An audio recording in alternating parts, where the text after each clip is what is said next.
श्री गणेशाय नमः। श्री सरस्वते नमः।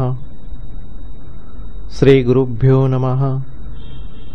श्री कुलदेवताय नमः। श्री सीतारामचंद्राभ्यां नमः। श्री सद्गुरु साईनाथाय नमः। मागील अध्यायात सांगितले गेले की साईबाबा कसे हिंदू होते की मुसलमान होते, शिर्डीचे भाग्य किती थोर की ते बाबांचे आपले राहण्याचे ठिकाण झाले। आरंभी बाबा कसे पोर होते आणि पुढे कसे ते वेडे फकीर झाले। मूळच्या खडबडीत व रेताळ जागेवर त्यांनी कशी सुंदर बाग उठविली आणि काही काळानंतर त्याच जागेवर पुढे कसा साठ्यांचा वाडा झाला। तसेच धोती पोती खंडयोग वगैरे बाबांच्या अप्रतिम धाडसी योगांचेही वर्णन झाले। आपला देह झिजवून भक्तांची दुःखे बाबा कसे सहन करीत असत हेही सांगितले। भक्तांचा वाली साईराय, त्याचे किती म्हणून मी वर्णन करू। आता ऐका नरजन्माचा महिमा। साईबाबांचा भिक्षा मागण्याचे वर्तनक्रमाचे वर्णन, बायजाबाईची संत सेवा आणि बाबांची भोजन करण्याची आश्चर्यकारक तऱ्हा, तसेच तात्या कोते पाटील, बाबा व म्हाळसापती कसे तिघे मशिदीत झोपत असत आणि कसे बाबा राहत्याला खुशालचंद मारवाड्याच्या घरी जात असत हेही ऐका। दिवस रोज उजाडतो आणि मावळतो, वर्षानुवर्ष अशी निघून जातात। अर्धा जन्म तर झोपेतच जातो आणि उरलेला स्वस्थपणे भोगताही येत नाही। लहानपणी खेळण्याकडे लक्ष, तरुणपणी तरुण स्त्रीवर अनुरुक्त किंवा आसक्त आणि म्हातारपणी अशक्तपणामुळे व रोगांनी सदा त्रासलेला असा मनुष्याचा जन्म असतो। जन्माला येऊन पुष्ट होणे आणि श्वासोच्छवास घेत राहणे आणि खूप वर्ष जगणे हे काही या जन्माचे सार्थक म्हणायचे। परमात्म्याची प्राप्ती करून घेणे हीच नरजन्माची इति कर्तव्यता होय। नाहीतर कुत्रे डुक्कर वगैरेंच्या पोट भरण्याच्या आयुष्यात कोणता कमीपणा आहे। कुत्रीही आपली पोटे भरतात, मनसोक्त संतती निर्माण करतात, तर मग नरदेहाचे काय महत्व। दोघांच्याही म्हणजे मनुष्ययोनी व पशुयोनी अवस्था सारख्याच की। शरीर पोषणे व मैथून म्हणजे कामवासना भागविणे हेच जर नरदेहाचे साधन असेल, हेच जर या जन्माचे अंतिम ध्येय असेल, तर तो नरजन्म निरर्थक होय। आहार निद्रादी चतुष्ट म्हणजे खाणे पिणे झोप घेणे मैथून व भय इत्यादी 4 प्रकार, यातच जर आयुष्याचा क्षय होत असेल तर कुत्री व माणसे यात फरक काय, विचार करून याचा निर्णय करा। हीच जर नरदेहाची सार्थकता, तर तरुजन्मी काय न्यूनता, वृक्षादिकांच्या जन्माला येण्यात काय कमीपणा। भस्त्राही लोहाराचा वारा घालून भट्टी पेटविण्याचा भाता श्वासोच्छवास करतो आणि कुत्री ही शरीराचे पोषण करतात। मनुष्य प्राणी मुक्त आहे, तो स्वतंत्र असून त्याला कसलीही भीती नाही आणि तो शाश्वत अविनाशी आहे याची जाणीव राहणे हीच या जन्माची सफलता होय। मी कुठून आलो, मी कोण आहे, नरजन्माचे कारण काय, या सर्वांचे जो मर्म जाणतो तो शहाणा, याशिवाय सर्व फुकटचे श्रम। जशी नंदादीपाची म्हणजे देवापुढे अहोरात्र जळत ठेवण्याच्या दिव्याची ज्योत पेटविल्यापासून ती विजेपर्यंत एकच दिसते, परंतु क्षणाक्षणाला वेगळी असते, तसेच देहाची स्थिती असते। बालपण, तरुणपण व म्हातारपण हे सर्व लोकांना उघड दिसतात, परंतु ते कोणालाही कधीही न कळता स्वाभाविकपणे येतात आणि जातात। ज्योत दिसते त्याच क्षणी नाश पावते, असा तिच्या स्थितीत सतत बदल होत असला तरी ती एकच भासते। त्याचप्रमाणे देह जो या क्षणी असतो तो पुढच्या क्षणी नसतो, तरी तो एकच भासतो। हा देह म्हणजे मलमूत्राची न्हाणी, मोरी किंवा सांडपाण्याकरिता बांधलेली नाली आहे। श्लेष्म, प्यूय व लाळीची घाणी, कफ पू लाळ या घाणेरड्या पदार्थांचे स्थान आहे आणि याला मरण पावलोपावली ठेवलेले आहे। असा हा मानव देह मोठा कुलक्षणी आहे। हे मानवी शरीर कृमी कीटकांचे घर आहे। शोणित म्हणजे रक्त व स्नायूंचा गाडा, ओझे वाहून नेणारे वाहन, अस्थि व चर्माचा सांगाडा, मूत्र व पुरीश म्हणजे विष्ठा या घाण वस्तूंचा राडा खड्डा आहे। खरोखरीच तो जीवाचा प्रत्यक्ष खोडाच आहे। मनुष्य प्राण्यासाठी मोठी अडगळ किंवा गळ्यात लटकविलेले लोढणेच आहे। त्वचा, मांस, रुधिर, रक्त, स्नायू, मेद म्हणजे चरबी, मज्जा हाडातील आतील बाजू, अस्थि म्हणजे हाडे, वायू आणि उपस्थ म्हणजे जननेंद्रिय व पायू म्हणजे गुदद्वार सारखी अमंगल अंगे या सकट अल्पायू ही काय आहे। असा हा नरदेह जरी अमंगल, नश्वर व क्षणभंगूर असला तरी सर्व मांगल्याचे ठिकाण असा जो परमेश्वर तो याच देहामुळे हाती येत असतो, ज्याची नुसत्या कल्पनेनेच भयंकर भीती वाटते, असे जन्म मरण सदाच पाठीशी लागलेले आहे। कानाला कान न लागताच एकाएकी हा प्राण निघून जाईल। दिवस व रात्री कितीतरी येतात आणि जातात, कोण लक्ष ठेवतो। मार्कंडेयाचे म्हणजे प्राचीन काळातील एका ऋषीचे नाव, यांच्यासारखा दीर्घायुष्य असलेला दुसरा कोणी पुरुष संसारात उत्पन्न झाला नाही असे मानले जाते. म्हणजे अतिदीर्घ आयुष्य घेऊन जन्माला आलेल्यांना देखील काळाची गती चुकविता येत नाही. अशा क्षणभंगूर नरदेहात ज्यांच्या नामस्मरणाने पुण्य लागते, अशा संतांच्या कथा वार्ता ऐकण्यात वेळ घालविला तरच तो गाठी पडतो व बाकीचा याशिवायचा काळ वायात जातो अशी निश्चित जाणीव झाली तरच जन्माला येऊन कल्याण साधले जाते. परंतु अनुभव आल्याशिवाय असा विश्वास कोणालाही पटत नाही. हा अनुभव यायला मोठा अभ्यास करावा लागतो. तरी पण शाश्वत सुखाची इच्छा धरणाऱ्या जीवाने हे वैभव साधून घ्यावे. दारा म्हणजे पत्नी, सुत म्हणजे मुलगा, वैभव वित्त एवढेच काय, समुद्राने चहूबाजूने घेरलेल्या म्हणजे अमर्याद पृथ्वीचे राज्यही ईश्वर कृपेने प्राप्त झालेले असले तरी माणूस मनात अतृप्त असतो. शाश्वत सुख व शांती प्राप्त करण्याचेच ध्येय चित्तात ठेवून सर्व प्राण्यांमध्ये परमेश्वर पाहणे हीच एक उपासना परमपदाची प्राप्ती करून देते. त्वचा, मांस, रुधिर व हाडे यांना जोडून हा मानव देहाचा सांगाडा तयार केलेला आहे. याची परमार्थ प्राप्तीसाठी मोठी अडगळ आहे. त्याचे ममत्व सोडून द्या. त्याला केवळ आपला चाकर माना. त्याला डोक्यावर बसवू नका, सतत लाड पुरवू नका आणि त्याला नरकाचे द्वार करू नका. त्याला निर्वाहापुरते अन्न व कपडे आणि तात्पुरते पालन पोषण देऊन जन्ममरण चुकविण्यासाठी आध्यात्मिक उन्नतीकडे लावा. जन्ममरणासारखी मोठी अरिष्टे असलेला व प्रत्यक्षणी विनाशाकडे झुकलेला असा जो निरंतर दुःखी नरजन्म, त्याचे क्षणिक सुख काय कामाचे? वीज पहा, आता आहे आता नाही.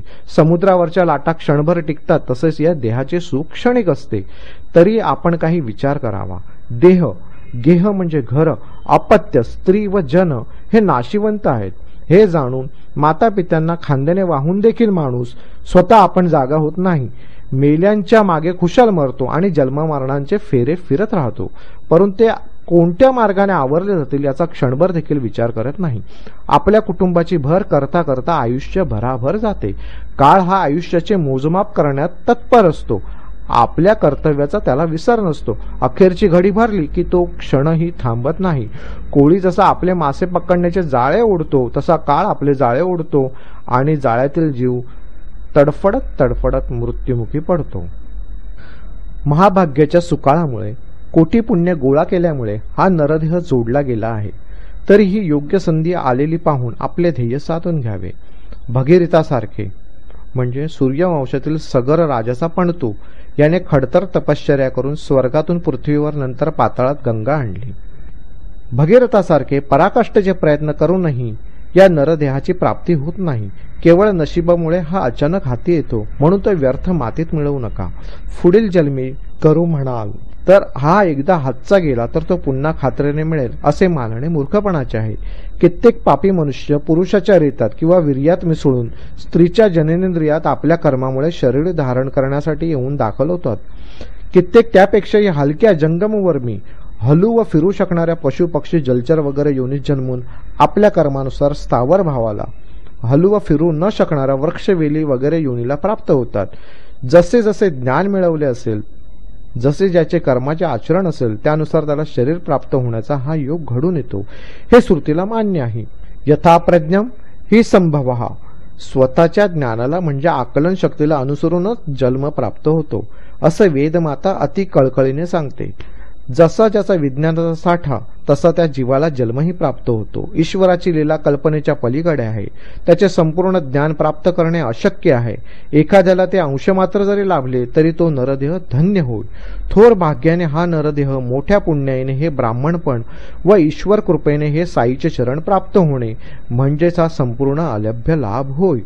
अनेक प्रकारच्या पुष्कळ योनी असल्या तरी त्यात मनुष्य योनी सर्वाहून श्रेष्ठ आहे. आपण कोठून आलो, आपणाला कोणी निर्माण केले याच्यासारखा विचार मानव योनीतच शक्य होतो. इतर योनी हे जाणत नसतात. त्या जशा उत्पन्न होतात तशाच नाश पावतात. आपल्या मागील पुढील किंवा वर्तमान अवस्थेची तशीच ईश्वराच्या अस्तित्वाची त्यांना कल्पना नसते. म्हणून हा नरदेह निर्माण करून ईश्वर आनंदयुक्त झाला की विवेक व वैराग्य स्वीकारून नर माझे भजन करील. विनाशी नर मोक्षप्राप्तीसाठी व्रतवैकल्य, मंत्र, तंत्र, दानधर्म इत्यादी साधने करील तर अविनाशी नारायण होईल. नरदेहासारखी या सृष्टीवर मोक्षप्राप्तीचे साधन असलेली अशी वस्तू नाही. गारुडी मोठा हुशार असतो. तो अडाणी माणसांसमोर खेळ करीत नसतो. आपल्या कुशलतेचे वर्म किंवा सार जो जाणू शकेल अशाच प्रेक्षक वृंदाची त्याला अपेक्षा असते.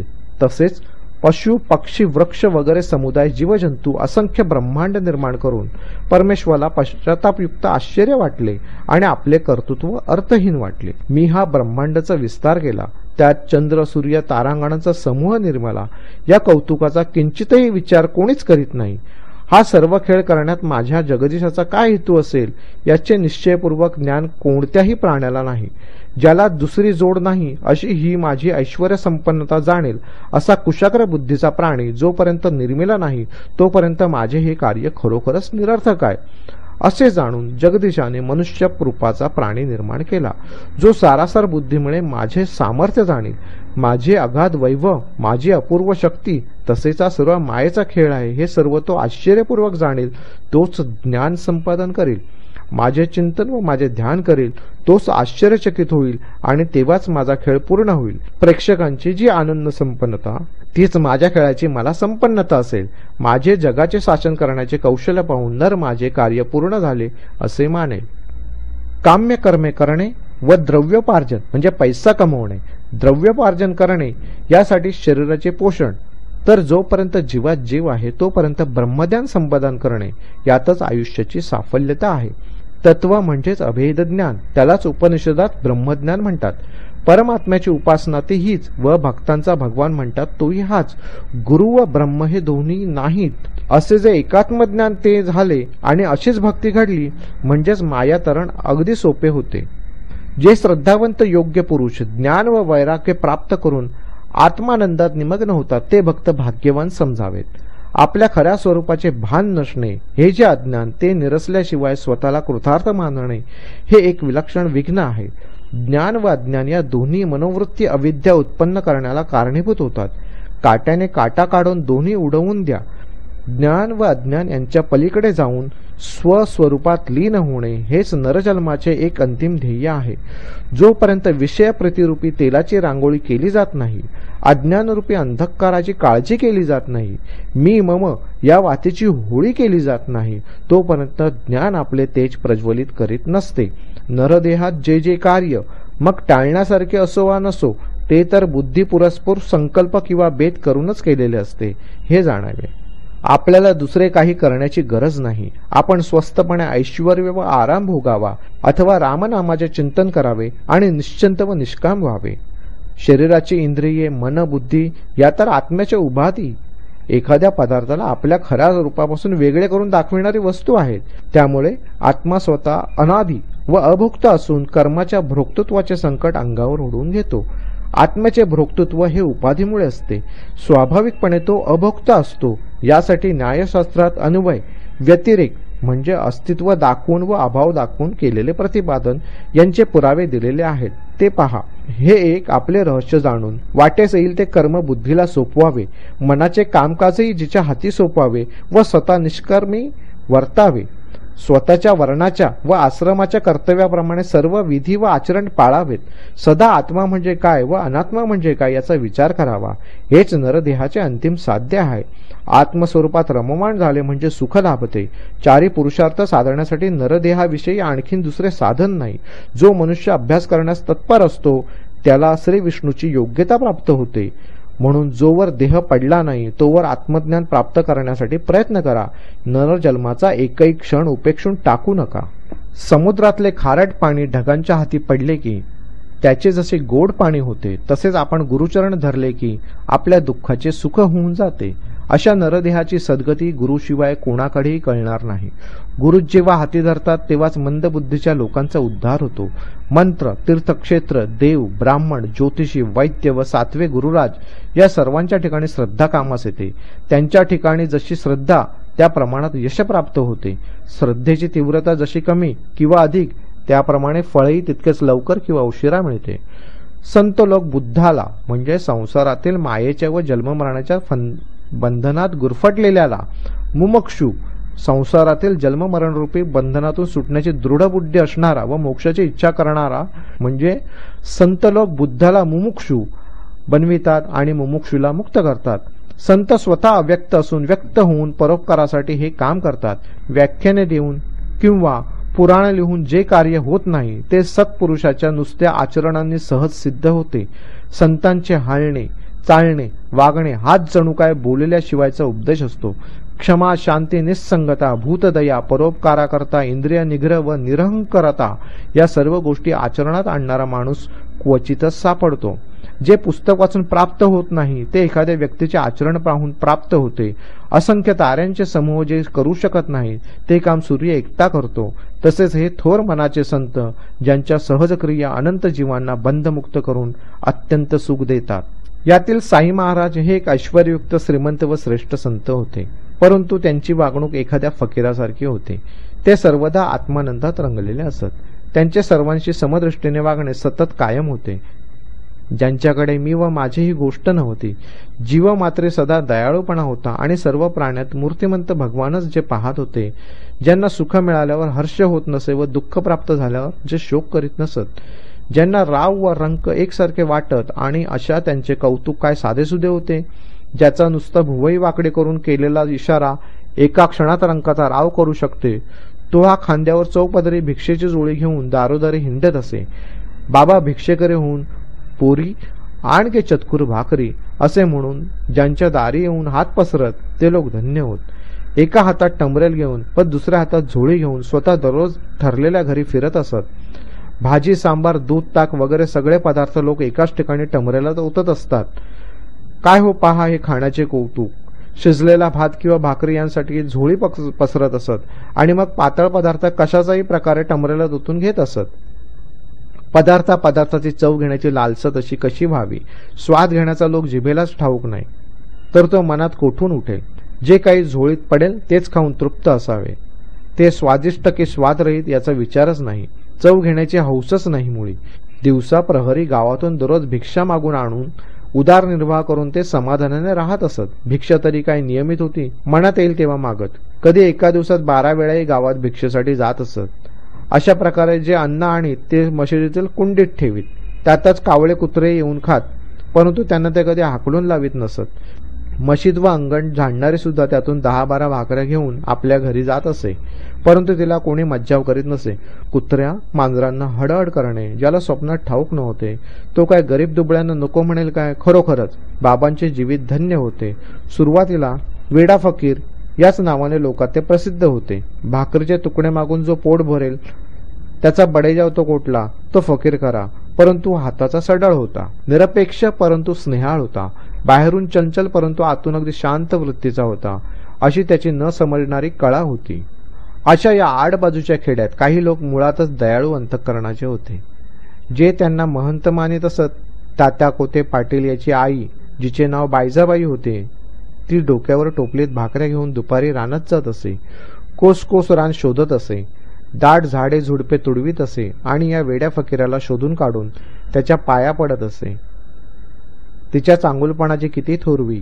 दुपारी तिपारी रानावनात जाऊन ओली कोरडी भाजी भाकरीची न्याहारी ती बाबांना भरवीत असे. अशी तिची तपश्चर्या बाबासुद्धा शेवटपर्यंत विसरले नाहीत. पूर्ण आठवण ठेवून तिच्या मुलाचे त्यांनी कल्याण केले.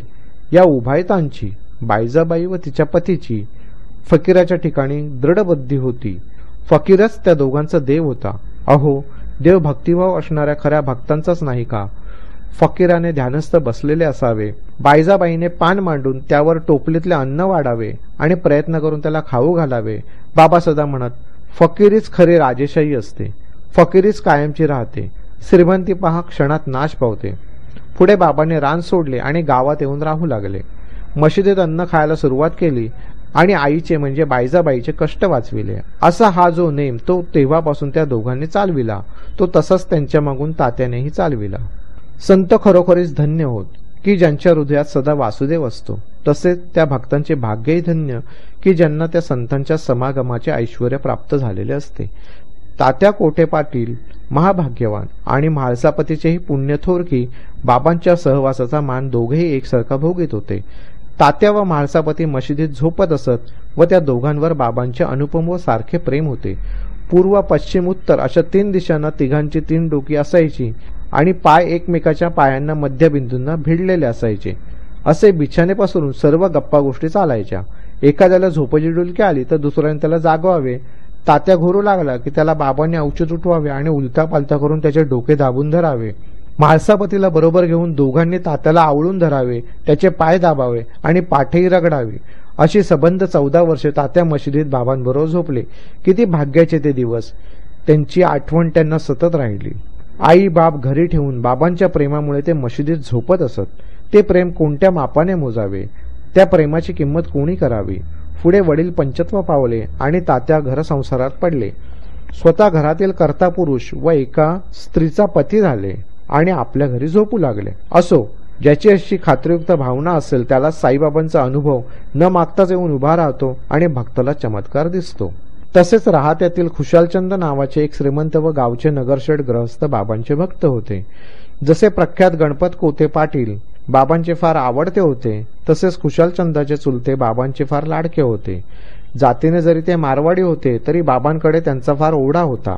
एकमेकाच्या अत्यंत सुखदायक भेटी ते घडोघडी घेत असत. ईश्वर इच्छेने काही काळाने हे शेठ मरण पावले, तरीही बाबा त्या घराण्याला विसरले नाहीत. उलट त्यांचे प्रेम दुणावले. पुढे देखील खुशालचंदावर बाबांची प्रीती वाढत गेली आणि देह असे तो दिवस रात्र त्यांच्या कल्याणाकरिता ते जागृत राहिले. कधी बैलगाडीतून तर कधी घोडागाडीतून प्रेमळ सोबती बरोबर घेऊन शिर्डीपासून 1.5 मैलावर राहता गावी बाबा जात असत. गावकरी लोक ताशे वाजंत्रीसह समोर येऊन बाबांना गावच्या सीमेवर येऊन भेटत आणि प्रेमाने लोटांगणे घालीत असत. मग तेथून उत्सव सोहळ्याने वाजत गाजत आनंद भरल्या मनाने व प्रेमभक्तीने गावात घेऊन जात असत. नंतर खुशालचंद बाबांना आपल्या घरी घेऊन जाऊन थोडा फराळ करून आरामशीर बैठकीवर बसवीत असत. मग ते दोघे जुन्या पुराण्या गोष्टी आठवून एकमेकांना सांगत आणि त्यामुळे त्यांना जो आनंद होत असे तो काय वर्णन करावा. अशा प्रकारे मौजेचा फेरफटका व फराळ पूर्ण झाल्यावर बाबा मग आत्मानंदाने परिपूर्ण होऊन सोबत्यांबरोबर शिर्डीला परत येत असत. एकीकडे हे राहते गाव होते व दुसरीकडे ते निमगाव होते. या दोन्हींच्या मध्ये बाबांच्या राहण्याचा शिर्डी गाव होता. या मध्यबिंदूपासून या 2 गावांपलीकडे ते स्थूल देहाने देहत्यागापर्यंत कधी गेले नाहीत. तरी त्यांना सर्व ठिकाणांची माहिती होती. इतर कोठे जाणे नाही, रेलगाडीचे दर्शन नाही, तरी त्या गाडीचे येणे जाणे व वेळापत्रक त्यांना ठाऊक असे. त्या गाडीची वेळ साधण्याकरिता भक्तांनी मोठी तयारी करावी. बाबांजवळ आज्ञा मागण्याकरिता जाता त्यांनी म्हणावे, आत्ता घाई का करता बाबा? आत्ता घाई केली नाही तर माझी मुंबईची गाडी चुकेल, नोकरीवर धाड पडेल आणि साहेब मला काढेल ना. त्यावर बाबा म्हणत, येथे साहेब दुसरा कोणी नाही, इतकी पळापळी कशासाठी? जा, जरा भाकर तुकडा खा आणि दुपारी जेवून निघा. अशी कोणाची प्राज्ञा की जो या शब्दांचा अवज्ञा करेल? लहान मोठ्या शहाण्या व समजूतदार सर्व लोकांना याचा अनुभव होता. ज्याने त्याने आज्ञा मानली त्याची गाडी कधीच चुकली नाही, परंतु ज्याने ती मानली नाही त्याने हातोहात अनुभव घेतला. एकामागून एक असे अनेक लोकांचे नवीन नवीन व आश्चर्यकारक असंख्य अनुभव मी संक्षेपपूर्वक सांगेन. हेमाड साईचरणी शरण आलेला आहे.